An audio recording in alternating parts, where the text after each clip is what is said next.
पीरपैंती प्रखंड के टोपरा गांव के 3 गौशाला में भीषण आग लग गई। आग इतनी तेजी से फैली कि 4 गायों की मौके पर ही जलकर मौत हो गई, जबकि अन्य गायें भी गंभीर रूप से झुलस गई हैं। आग लगने की जानकारी मिलते ही स्थानीय ग्रामीण मौके पर पहुंचे और आग बुझाने की भरसक कोशिश की, लेकिन आग इतनी भयानक थी कि उस पर काबू पाना मुश्किल हो गया। गौशाला के अंदर बंधे मवेशियों को निकालना भी मुश्किल हो गया और देखते ही देखते पूरा गौशाला जलकर खाक हो गया।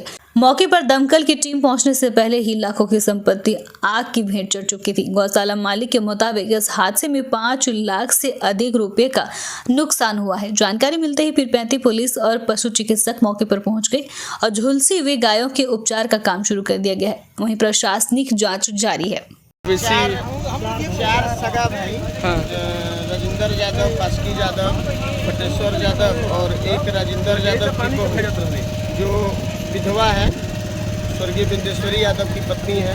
चारों लोग का घर जला है, जिसमें कि बटेश्वर यादव की 3 गाय, 4 गाय और 1 बछड़ा जो जल के पूरी तरह खत्म हो गया है। मतलब कि कुछ अभी कोई जानकारी नहीं है कि कैसे आग लगा था और सब अपने अपने काम में सब आदमी सब अपने अपने काम में हम लोग व्यस्त थे।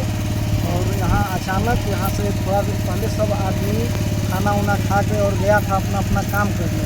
इतने देर में ही फोन आया कहीं से कि पूरे घर में आग मकान पे आपका घर है? हाँ, घर में आग लग गया है। आते आते सब घर और ऐसी गाय माल मवेशी अपना राशन पानी था सब जल गया था। नमस्कार, आप देख रहे हैं शहर का सबसे लोकप्रिय चैनल हिंद विहार। भागलपुर का एक गांव जो आज फौजियों के गांव के नाम से जाना जाता है। जी हां, भागलपुर का कोयली खुटा गांव आज फौजियों का गांव कहलाता है। दरअसल शुरुआती दौर में एक शख्स ने जबरन 100 लोगों को फौज में भर्ती कराया था, जिसका नाम है छविलाल यादव। उसने न केवल 100 लोगों को जबरन दबाव बनाकर फौजी में भर्ती करवाया था, बल्कि उनकी और उनके परिवार के लोगों की जिंदगी भी संवार दी थी। आज इस गांव के 1500 से अधिक युवा फौजी बनकर देश की सेवा कर रहे हैं। आज छविलाल यादव 90 साल के हो गए हैं, पर आज भी देश के लिए मर मिटने का जज्बा वही है।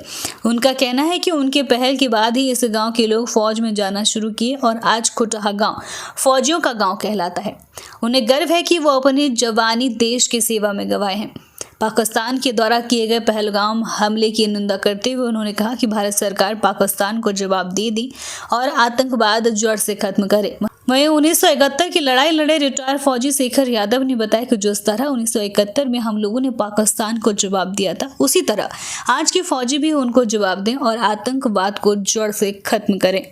आपको जो आतंकवादी जहाँ से पैदा होता है उस जड़ को खत्म करना चाहिए। आपके हिसाब से कहाँ पैदा होता है आतंकवादी? आप लोग बताएंगे, मुझे क्या है तो करने की ज़रूरत नहीं है। जब गोल्ड को आज़ाद किया जाएगा तो उस वक्त जो है सभी लीडर हिंदू, मुस्लिम, सिख, ईसाई सब मिल के आज़ादी के लिए लड़े और सब वो कॉन्फ्रेंस में जो है शामिल हुए, जैसा कि लोग बोलते हैं।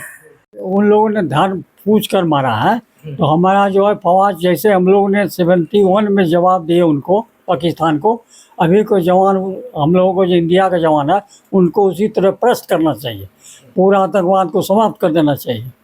और ना हो तो पाकिस्तान का जो अपना कश्मीर है, आज़ाद कश्मीर, उसको ले लेना चाहिए।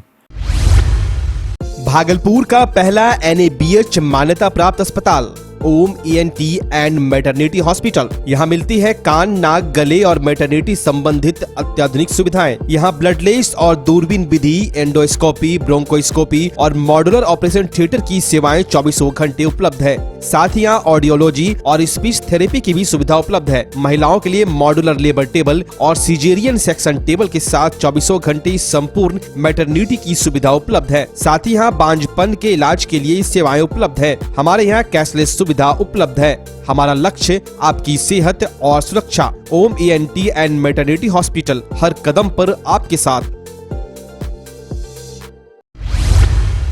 सुल्तानगंज के अजगैबीनाथ धाम में महर्षि मिहि परमहंस जी महाराज की 141वीं जयंती समारोह के उपलक्ष्य पर प्रभात फेरी जुलूस निकाला गया। हजारों भक्तों ने हर्षोल्लास के साथ जयंती समारोह मनाते हुए महर्षि मिहि आश्रम के आचार्य स्वामी रघुनंदन जी महाराज का फूलमाला से भव्य स्वागत किया।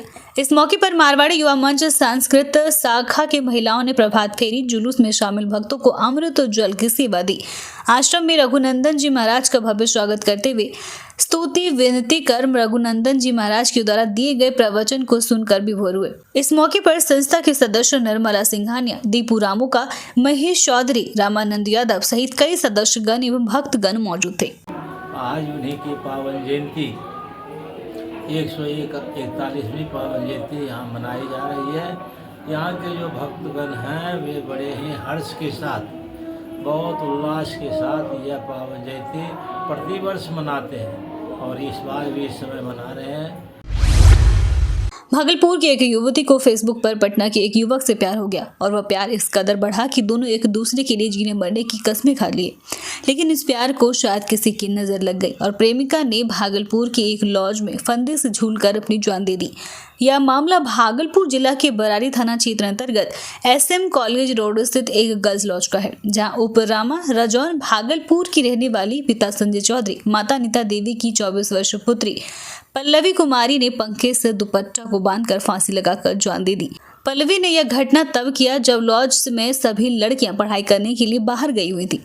वह उस समय लॉज के कमरे में अकेली थी। 24 वर्षीय पल्लवी पैरामेडिकल का कोर्स कंप्लीट करके प्रतियोगिता परीक्षा की तैयारी कर रही थी। वह पल्लवी के पिता संजय चौधरी रजौन बाजार में दर्जी का काम करते हैं। बरारी थाना पुलिस संतोष लॉज पहुंचकर सबको अपने कब्जे में ले लिया है। वहीं बरारी थाना अध्यक्ष बिट्टू कुमार कमल ने बताया कि पल्लवी जिस लड़के से बात करती थी उसका नाम आदित्य कुमार है, जो पटना का रहने वाला है। उसे गिरफ्तार कर लिया गया है। उसे पूछताछ जारी है। जल्द सब कुछ सामने आ जाएगा। अभी कुछ भी नहीं बता सकता हूँ।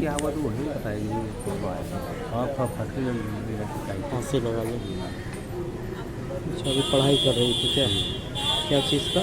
पैरामेडिकल का तैयारी हो गया था। अच्छा,